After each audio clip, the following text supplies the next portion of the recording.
Dr. Sam Volchenboum, he's a dad.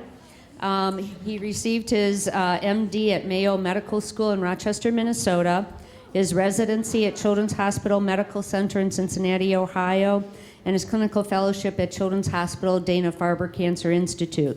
He is currently the director of the Center for Research Informatics at the University of Chicago, Comer Children's Hospital, and he is going to talk about the INRG database. And Dr. Sam. Okay. Okay, can you guys hear me okay if I walk around like this? It's good? Okay. So thanks for letting me come speak today. I'm looking forward to talking to everybody here. If there's questions along the way, feel free to stop and interrupt. This is an interesting slide. I think it shows the number of new cases in 2012 for breast, colon, prostate, and lung cancer. And you can imagine that if you wanted to study one of these cancers, it would be fairly easy to come up with a number of patients to study, right? You could probably just have a study in one city and come up with 10,000 patients in Chicago and New York, and you could do your study. When I put up the line for neuroblastoma, what number do you think you're going to see next to it? Yeah, not that many, right? So imagine how hard it is to study neuroblastoma. If you want to have a study with 1,000 kids in it and you want to try to learn something, it's really difficult to try to get enough patients together. And so the only way that, I mean, this is true of pediatric oncology in general, but especially for neuroblastoma, the only way to do studies has been through consortia and been very successful having the Children's Oncology Group and having consortia from around the world to study neuroblastoma. But even with national consortia, it's been difficult to get enough numbers to do meaningful studies. Part of the problem also is that data tends to be very siloed. So you might have a hospital that has clinical samples, tumor specimens, blood specimens. You might have genomic data that lives at another institution, and you might have phenotype or outcome data that lives somewhere else. And these groups don't like to talk to each other. I mean, it's just the nature of the game. It's the nature of medical legal data sharing, privacy. It's very difficult to share data. You would think it would be easy for Northwestern and Rush to share data about their patients, but that's actually a really difficult problem. Not a technical problem usually, but usually a problem that has to do with HIPAA and privacy and other issues like that. So this has been an important issue when it comes to trying to share data, and this is another reason that consortia are really important. So almost 10 years ago, the International Neuroblastoma Risk Group was formed. And it was really important because it brought together consortia from around the world, from Europe, Japan, and from the US and Australia. And what they did is they did two really important things. One is that they got together a huge number of patients, which was really important, but they also did something that is key. They standardized the terminology. So all of a sudden, a patient who was high risk in Japan was the same criteria as a patient who was high risk somewhere else. A patient who had a ferritin measured in the US, you could rely on being able to compare that to a ferritin that was measured in Germany. And that was a critical step in trying to compare patients, because if you want to study all the high-risk patients in the world, you better be sure that a patient that's high risk in one place is considered high risk somewhere else. So in pretty short order, they got together about 10,000 patients and started doing studies on these patients. And looking back, very simple studies, right? You think about what is the age cutoff between high and low risk. You know, if you want to study that, you can't just take 100 patients and see which patients do better based on their age. You need thousands of patients to do that. So what they were able to do with just those number of patients is over the last 10 or so years is they've published about a dozen high-impact papers using these data. A lot of very important papers have come out referring to the age cutoff, for instance. We used to have 12 months as a cutoff for low risk, but using these data, we're able to understand that 18 months is a more reasonable cutoff for a low-risk baby. So a lot of papers were published with this data, but there was a lot of problems with these data. And the main big problem was this, is that the data were in a giant spreadsheet. And so you can imagine that here's a spreadsheet, and across the top are things like age at diagnosis and tumor type and histology and stage. And down here, each one of these is a patient. And so imagine this spreadsheet with 11,000 rows, and it's sitting on someone's laptop, and you're trying to do research on it. Now is okay if you're a statistician and you want to do all the research yourself, but it certainly doesn't allow anybody else to do research on it, and it makes it very difficult to study. Some of the problems are it's very difficult to add data. It's difficult to ask a complex, it's difficult to ask a, go backwards. It's difficult to ask a complex query of the data. So you can imagine if you wanted to say, show me all the patients that are high risk and that were over 2 years of age and that had good outcome. It's difficult to make that query on an Excel sheet. Now, those of you that are Excel jockeys can probably do that, but it's not easy for the average user to do that. It's very difficult to have access control. If you want to try to figure out who's accessing the data for privacy issues, it's hard to do that. It's hard to have good HIPAA or security auditing. And most importantly, it's hard to have good connections to other data. What I mean by that is, for each one of these patients in the database, you'd like to know, well, does this patient have, say, tumor samples stored somewhere? Does this patient have genomic data that's anywhere else? How can you make those connections? So what we did is we looked at the current workflow for something as simple as requesting tumor tissue. So what a researcher would do normally is they would think, well, I want to do a study. I want to look at McGann amplified tumors. Are there enough patients in the tissue bank for me to do that? And so they would send an email to the COG statistician, which is usually Wendy London. They would send her an email and say, listen, I want to study these patients, and I want to see how many patients we have. And the email goes to the statistician. The statistician looks over the spreadsheet, tries to figure it out. The statistician then calls the tumor bank, which is in Columbus, Ohio, at Nationwide Children's. They look in the freezer to see what's there. They report back to the statistician, who then calls the researcher and says, well, we got about a dozen patients. Now, that's probably not enough to do the study, and that's fine, but this actually can take weeks to find out. So now you've been spinning your wheels for a couple weeks, and you just found out that you don't have enough patients for your study. There really has to be a better way to do this, and this is what we were charged with when we decided to try to take the data that we have and make a much better system for studying it. So with some very generous funding, which I'll talk more about at the end, we started a pilot project, and the pilot project was to set up a database.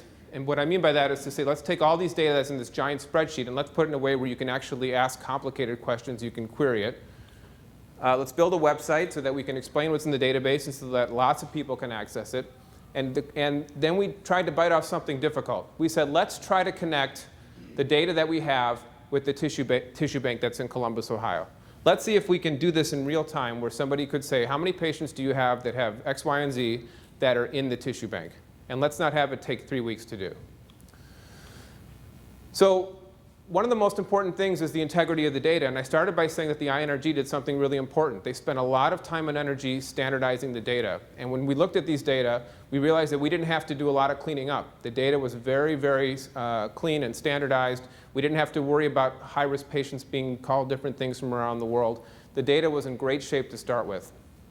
You have to have good contacts, because you can imagine, I can't just pick up the phone and call the director of SciPen or the director of the German cohort and say, send me your data, don't worry about it, I'll take good care of it. You have to have good contacts. And so we had contacts through COG, of course through Sue, who knows everybody, and then, and this is a picture of the INRG group here. So we actually had a real foot in the door to start with, because we could bring together a lot of leaders very quickly to get this done.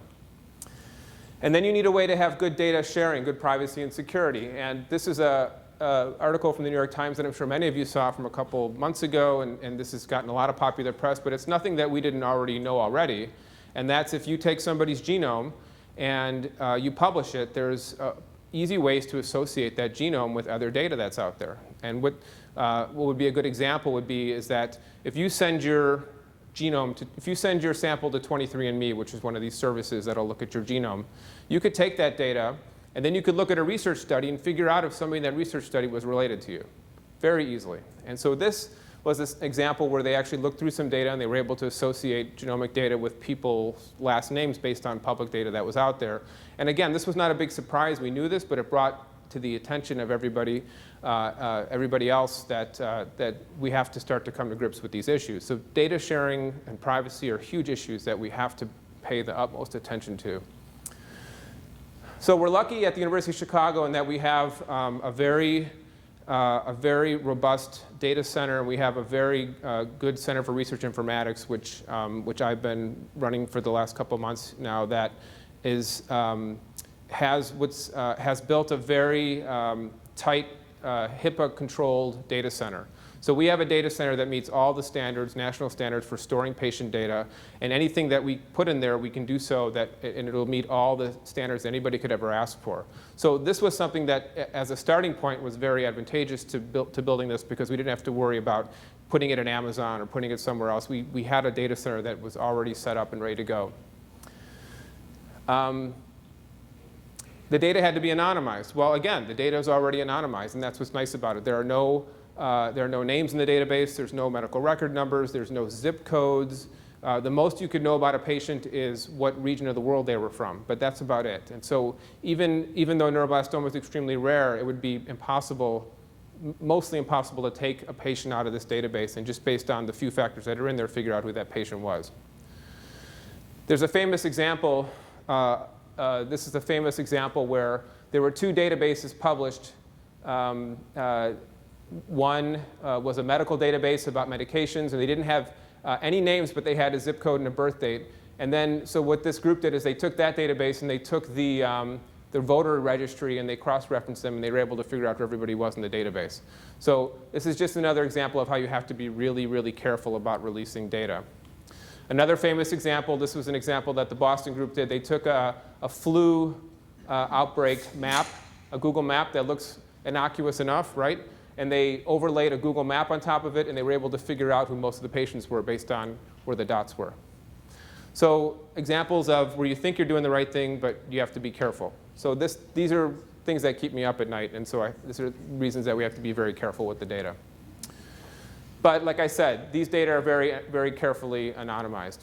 All right, so the other thing that's really important is that COG did some very important things. This is one of my patients, Carly, here. And every patient who goes into the children's oncology group, like Carly, when she went on a study, she gets something called the COG number. Now, if you have a COG number and you have the COG database, you know who those patients are. But at the same time, every patient gets a universal serial number. And that universal serial number is the only thing that travels with that data. So what that means is that if the data gets out, all you have is this random universal serial number. And unless you have that database that's sitting back at the COG, you can't do anything with it. And that concept is called an honest broker. And anytime you have any data like this, you have to set up something that is going to be rigidly controlled. And so this is something else that we thought very carefully about. And so if the data were to get out by some chance, we're very confident that nobody could take the data, figure out who the patients were. But if we ever need to go back and figure out who a patient is in the data, we can do that by going back to the COG and reassociating the data at that point. OK, so what we wanted to do then to try to take that process that took several weeks and make it faster is we thought, well, why not have a website where you could submit a query. It could be submitted to the database. The database would tell you your results. You would send your results out to the tissue bank. You would figure out which patients matched and report back to you. And let's see if we can do it in a couple minutes instead of a couple weeks. That's what we wanted to set up and do. And that's what that was our mission when we did this over the last year. So we spent a year doing this. And I'll show you here. So this is what the database looks like. And here is doing a search. So I'm pulling down here. I'm going to ask for looking at patient stage. And I'm going to look for all the patients that are stage 4. And if you look over here, you can see that out of the 11,000 patients in the database, 3,400 are stage 4, and 1,900 are in COG. That's pretty good. That's pretty fast, right? You didn't have to look through your Excel sheet to figure that out. Now I'm going to pull down another thing, NMIC status. Now amplified, and you can see all the data here updates. And so I can save this query as NMIC amplified stage 4. I'll save that. And so this is a platform now that we've built for any researcher to use. And they can query this large data set to understand what patients what patients are available in the database. Now, I didn't show you the cool part yet, though. Let me zoom forward a little bit. OK. So here, OK. So here, again, is that NMIC sample.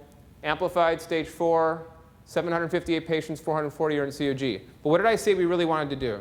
So that's cool, that's great. There's 400 patients that meet that criteria. Probably could have done that pretty quickly with Excel. But what we really wanted to know is how many patients of these have samples at the tissue bank? Remember that person looking in the freezer pulling out the tissue? So we cut a deal with the tissue bank, and they set up an interface for us to query. And so now, here's how long it takes now. This is a video real time. I'm going to click supporting information. This thing's going to spin for a sec. And bam. In the tissue bank, there's 239 patients that meet the criteria. And there are their sample numbers. There's what's in the database. There's what I can collect. All I got to do now is send those sample numbers on to somebody to have me send me the samples. Okay? Takes 2 minutes to do. It's very quick. It takes the process down from weeks and weeks to just a couple minutes. All right, so that's fine and interesting, but we wanted to go further than that. So that was our first year. That was our pilot. That was very successful. We got a lot of kudos for being able to do that, because as far as I can tell, there has been no other group, adult or pediatric cancer, that's been able to do something like this. And it is mainly because the data was in good shape, and we had the political context to pull it off. And it's only because all the leaders from around the world worked together to try to get this done as we were able to do it. So we had the tissue bank done, but what we really had our eye on our bigger prize. The bigger prize was, let's get the tissue, but let's all think about what the real big data out there are. And the big data are all the genomic data that's being collected very rapidly around the world. So out of those patients in the database, thousands of those patients have genomic data that's been collected, that's been analyzed. Imagine a system where not only could you figure out what patients meet your criteria, but you could press a button and bring all that genomic data down instantly. Now that would be a powerful system, right? So that was what the next thing that we wanted to tackle, and that's what our current initiatives are all about. So what we did is we had a summit in Chicago at the beginning of May. And we, again, Sue and Andy Pearson were able to pull this off, and we got leaders from all over the world. And what we wanted to bring in were the leaders that controlled the neuroblastoma genomic data from all the big consortia, from Japan, Germany, SIOP, and from COG. And so we pulled everybody together downtown at the Omni, and we forced everybody to sit in a room for 2 days. And everybody presented. And we were very clear to people. We said, we don't want to hear about your research. What we want to hear about is what data do you have access to, and how can we get access to that same data? And so it was actually a very successful meeting. We spent a lot of time talking about the legal and privacy concerns, and what I was surprised to learn is that if we think the rules are tough in the US, they're tougher in Europe.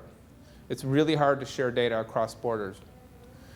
We talked a lot about the challenges of linking genomic data, and there's a lot of challenges, not just because there's a lot of data, but because reassociating patients back with their samples is not easy. Understanding how to compare a genomic test that's done in the US versus one that's done in Europe is not easy. So we spent a lot of time talking about that. And most importantly is we started the process of doing an international survey of genomic data that are out there. So what that means is we have some idea how many high-risk patients in the US have been analyzed that have had SNPs done or that have exon arrays done. But we didn't know how many are in Europe, how many are in SIOP, how many are in Japan. And so with this group together, we're starting to do an international catalog. And this will be the first time it's been done. And I think it's pretty safe to say it's not been done for any other cancer. When we're done doing this, we're going to have a catalog of every data sample that's available from all these groups. It's going to be thousands and thousands of data samples that we'll have access to. So the next step we wanted to take was to try to understand about genomic associations and to try to link to the genomic data. So we wanted to start, Sue Cohn is big on this idea, which I really think is great. Start small. Bite off something you can chew, show that you can do it, and then get bigger. And we did that with the tissue bank, and now we're going to do it with the genomic data. And so the question we're going to start asking simply is, are the data there? We don't want the data. You don't have to give us the data. We just want to know, of those patients you find with your query, is there data that you can get? Can you pull some data down? So for an example might be, I want to study high-risk patients that did not respond to chemotherapy and that relapsed during induction. How many of those patients have genomic data that's available? Because I want to pull that data down and I want to analyze. I want to see what genetic markers predispose them to not responding to chemotherapy. And I don't want to have to spend 5 years collecting patients, collecting samples, and running the data. Somebody else has probably collected the data. So those are the kinds of examples that we wanted to make easier for people to do. I'm sure many of you are aware of the Target Initiative. It's a NIH-funded program to take 6 different pediatric cancers and to analyze an enormous amount of genomic data. So it's looking at ALL, AML, Wilms tumor, neuroblastoma, osteosarcoma, and I think that's it. So it's 5. And they're collecting an enormous amount of data on these tumors. And especially for neuroblastoma now, we have a ton of high-resolution, high-density data in this database. So this data are all sitting over at the NIH. They're controlled access. You have to apply for access. You have to wait months to get it. Or I had to wait 2 months to get access to it. It's not easy to get at. But all these data are there now. And a lot of these data are for patients that are sitting there in our INRG database. A lot of those are the same kids that are in the database. So luckily, like I said before, we have a good data center. We also have a very robust and well-known big data program. And we've just been designated what's called an NIH Trusted Partner. And what that means is that the NIH has looked over our data center and our policies. And they trust us now to store their data in our data center. We can now mirror data that's at the NIH in our data center, and we can distribute it. So all of this high-resolution data in this database that's called dbGaP, target data, the Cancer Genome Atlas, we're able to mirror all those and keep those in our data center at University of Chicago. And what that means is that we're going to be the first institution that the NIH is going to allow to compute over the data. So what does that mean? What that means is when you ask that query about the patients that didn't respond to chemotherapy, maybe you don't want all that data. Maybe what you really want is to ask the question, what are the genes that were important? Maybe all that analysis can happen in the background. Maybe you don't care about that. You just want to know what the genes are that were important.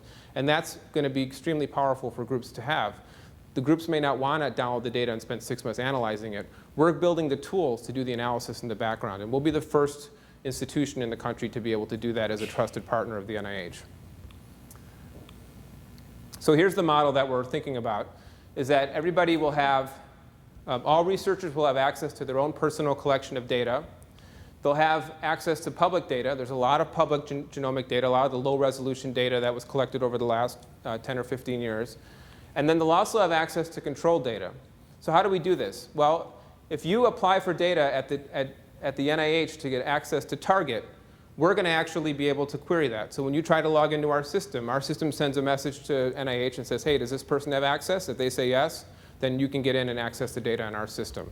So you'll have access to your own little hard drive in the cloud where you can take data from both these sources and analyze it together.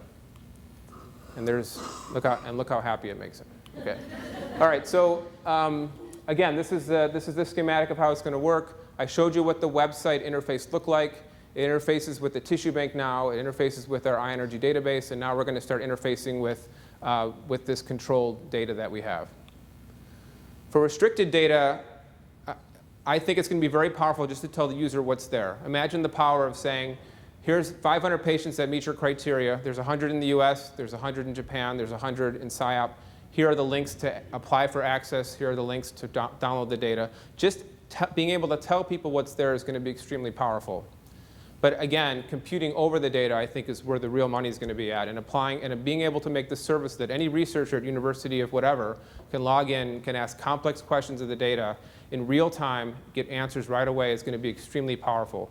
You could ask the question, find out the genes that are important, and then turn around and go to your lab and validate those genes as being important. Or you could develop therapies. You could look for other markers. It's going to be an incredible resource. So coming up over the next year, what we hope to accomplish is we're going to establish a governance structure, meaning that we're going to get leaders from all over the world to be on a committee that can talk about the rules of access. We don't want to just hand access to everybody. There's a lot of data there. We don't want it to fall into the wrong hands or become public in some way we don't want to. So you're going to have a rigid structure of governance. We're establishing all this target and dbGaP data at the University of Chicago. It's a lot of data. So imagine, so you have a hard drive that's a terabyte. And so 1,000 terabytes is an exabyte. and 1,000 exabytes is a petabyte. And we've got about a petabyte of storage in our data center now, so it's 1 million terabytes of data. And there's going to be a lot more data that's collected over the coming years. And so being able to, did I get that right? Petabyte. Right, so yeah, so we have about a petabyte of data that we can store now. And that's a lot of genomic data that we need to be able to keep track of. Updating the data is important. There was 11,000 patients in that database. Well, there's actually about 5,000 more patients that we have access to now. And so we've built actually a structure where a statistician can log in and upload new data to the database without any special permissions from us. If they're an established COG statistician and they have 50 patients to add to the database, they have a way that they can do that now. And we're going to link out to the US genomic data, like I said. And one of my projects over the coming year is going to be to build this international catalog of genomic data. So I hope by the end of the year we can publish a paper that says, here's a catalog, a survey of all the genomic data for neuroblastoma that's available in the world. Here's how you get access to it. Here are the right contacts that you need to know about if you want to get the data to download. So as we build this out, this is what our biggest picture looks like. So here's the University of Chicago. We have our database. We have the target data that we've put there. We have just recently got John Maris's GWAS data that we've put into the database. And we've connected to the COG tissue bank. I'm planning on pushing on the other tissue banks to give us access in the same way. We're going to link out to the US genomic data. I plan on getting access to the rest of the international data. And then I don't want to stop there. I want to keep going. I want to figure out what proteomic data is available, all sorts of protein pathway data. Why not link out to the literature so that if you do a search, you can link out to see what journal articles are available that would help inform you. So I'm thinking of the biggest picture about how we can make this an incredible resource. And of course, we're building this in a way that it doesn't have to be neuroblastoma. When I give this talk, I say you could study any tumor with this. You could actually study any disease with this because these are all generic ideas. We're starting with a defined problem, but there's no reason that another group couldn't do this. And I've actually had some of the germ cell tumor folks from the pediatric side contact me about setting up a similar structure for them. I just wanted to show one more quick demo.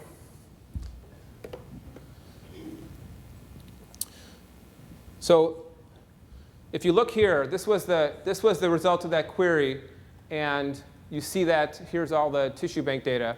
But down here it says target data. And so we've actually done it now, at least for the target data, in that we actually have now a live link to the target data that's in our trusted partnership storage. And now we can take the samples that you query against, and we can tell you if there's data available. So here's for these 60 patients that matched, each one of these lines says yes or no whether data are available, so that you can tell if you have enough data to power your study. So again, we started small. We're going to keep pushing on this. We're going to try to get more data in. We're going to try to keep growing it.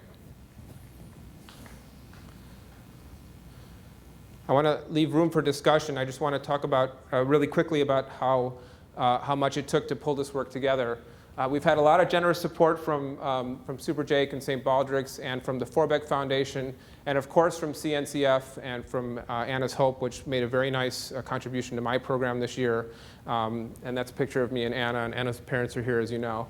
And I think about it all the time when I think about how much work Anna did to help support neuroblastoma research and how much help that she's given all of these researchers and kids that are benefiting from her hard work. The iEnergy Task Force contains a lot of people whose names you know well, I'm sure. U of C, Sue Cohn, of course, have been very supportive. Bob Grossman is our big data guy. And we've had a great legal team, and then Chaim's done all the programming. He's my senior developer. Nationwide's been very supportive of this effort. They didn't give us any flack at all about trying to connect to their tissue bank. They said, what do you need? And they helped us set it up. And then the NIH folks have been very helpful about letting us mirror the target data. So that's something else that's been essential. And then, of course, all the kids that we take care of that drive this forward every day. So thanks to everybody for all their help in getting this done, and I'm really looking forward to pushing this forward over the next years to come. And I'll be happy to demo this for people, show people, talk about it, take questions, whatever you guys need. Thanks.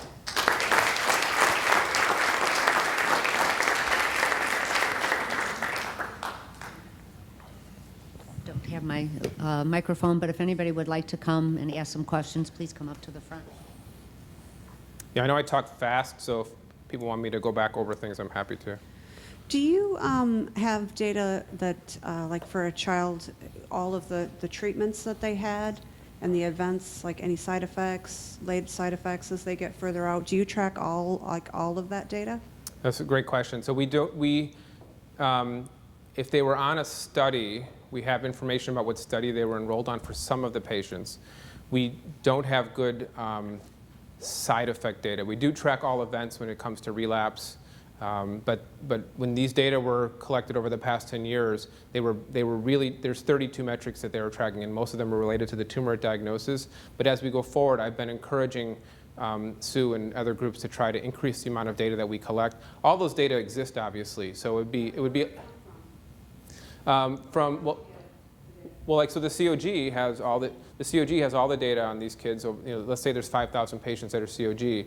It would just take a statistician's effort to go back and say for these kids, what study were they on, what side effects did they have. The data are all there.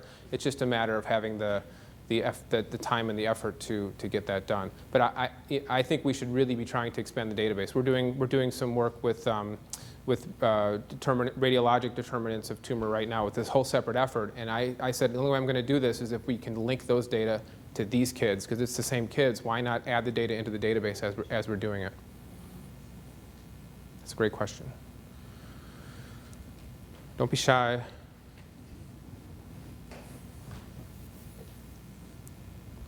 I don't know if my question is similar, but I think it may be. If you have a child who maybe was, I don't like using the word misdiagnosed, but maybe diagnosed differently in the beginning of their journey, and then I'll just say it. My son was diagnosed intermediate, started high risk, then was told intermediate, and then months later was told high risk again. So how would that show up in a database? That's my question. So that's a great question, and it's been an issue for us of data integrity, and so we're trying to make sure that we built a lot of checks into the database that look for consistency. So obvious things like if you're low risk but you have bone mets listed, that's an inconsistency, for instance. So one thing is we're trying to make sure that there's no inconsistencies in the data. But your question is important in that the classification probably changed in the database. And so what we would have in our database is probably the latest information that COG had.